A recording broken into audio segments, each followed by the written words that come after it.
Bayangkan Anda sudah capek-capek sholat 5 waktu seumur hidup, tapi di hari kiamat catatan amal Anda kosong melompong. Ternyata ada 3 perbuatan sepele yang tanpa sadar sering kita lakukan, yang fungsinya seperti penghapus raksasa bagi pahala sholat kita. Apa saja itu? Simak baik-baik agar tidak menyesal. Assalamualaikum warahmatullahi wabarakatuh. Para sahabat channel Suara Iman yang dirahmati Allah. Salat adalah tiang agama dan amal pertama yang akan dihisab di hari kiamat. Jika salatnya baik, maka baiklah seluruh amalnya. Namun jika salatnya rusak, maka rugilah ia. Betapa mengerikannya jika kita termasuk golongan yang disebut Rasulullah sebagai orang yang muflis, yakni bangkrut.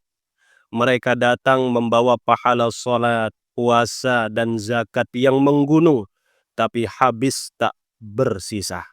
Bahkan mereka dilempar ke neraka karena dosa-dosa yang mereka anggap remeh. Hari ini kita akan bongkar 3 perbuatan yang secara spesifik mampu menghanguskan pahala sholat kita. Perbuatan pertama, riya, ingin dipuji manusia. Perbuatan pertama adalah virus hati yang sangat halus.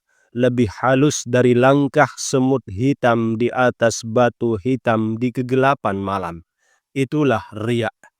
Riya adalah melakukan ibadah sholat bukan murni karena Allah, tapi karena ada keinginan terselubung untuk dilihat, dipuji, atau dianggap soleh oleh manusia. Ini adalah bentuk syirik khafi, syirik tersembunyi. Allah Subhanahu wa Ta'ala berfirman dalam hadis kursi yang sangat tegas. Aku adalah zat yang paling tidak butuh sekutu. Barang siapa melakukan suatu amalan yang di dalamnya ia menyekutukanku dengan selainku, maka aku akan tinggalkan dia dan sekutunya, amalnya tidak diterima. Hadis riwayat Imam Muslim.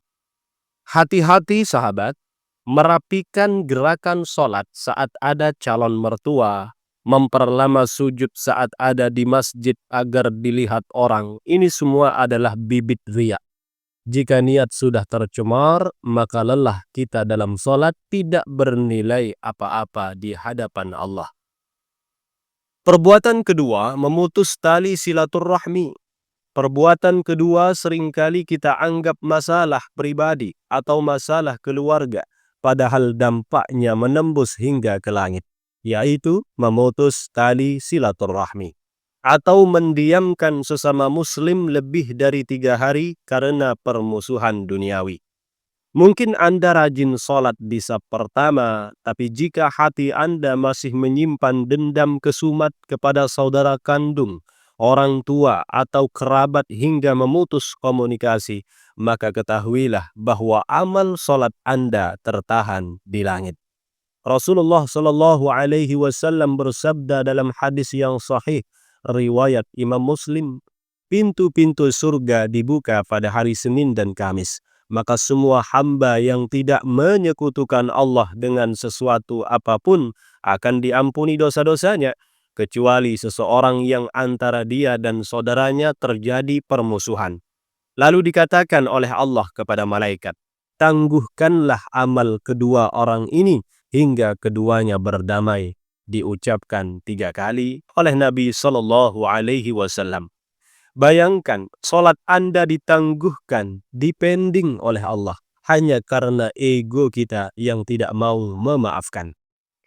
Perbuatan ketiga adalah tidak tumakninah atau terburu-buru di dalam sholat.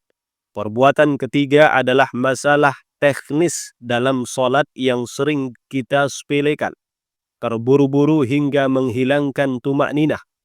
Tumakninah adalah tenang sejenak setelah gerakan sholat sempurna. Banyak orang sholat seperti ayam mematuk makanan. Rukuknya belum sempurna sudah bangkit. Sujudnya hanya sekian detik. Ini bukan hanya menghapus pahala, tapi membuat sholat itu tidak sah. Pernah ada seseorang yang sholat di hadapan Rasulullah Sallallahu Alaihi Wasallam dengan terburu-buru. Setelah selesai, ia mengucapkan salam kepada Nabi, namun apa jawab Nabi? Irji' fasalli fa innaka lam tusalli. Kembalilah dan solatlah, karena sesungguhnya engkau belum solat. Hadis riwayat Imam Bukhari dan Imam Muslim. Orang itu mengulanginya sampai 3 kali, dan Nabi tetap mengatakan hal yang sama. Imam An-Nawawi menegaskan bahwa tuma'ninah adalah rukun solat. Tanpanya solat batal dan tidak ada pahalanya sama sekali. Hanya menyisakan capek berdiri dan ruku. Maka sahabat Suara Iman, mari kita merenung, apakah solat kita selama ini sudah bersih dari riya? Apakah hubungan kita dengan sesama sudah baik? Dan apakah gerakan solat kita sudah tenang dan khusyuk? Jangan biarkan perbuatan sepele menjadi penyesalan terbesar kita di akhirat nanti. Mari perbaiki niat, sambung kembali silaturahmi yang terputus, dan perbaiki kualitas gerakan solat kita mulai detik ini juga. Semoga Allah menerima solat kita dan menjauhkan kita dari 3 sifat buruk ini. Jika video ini menjadi teguran yang bermanfaat bagi Anda, silahkan tekan tombol like, subscribe channel Suara Iman ini, bagikan video ini kepada keluarga dan teman-teman Anda, agar kita semua selamat di hari perhitungan kelak. Wassalamualaikum warahmatullahi wabarakatuh.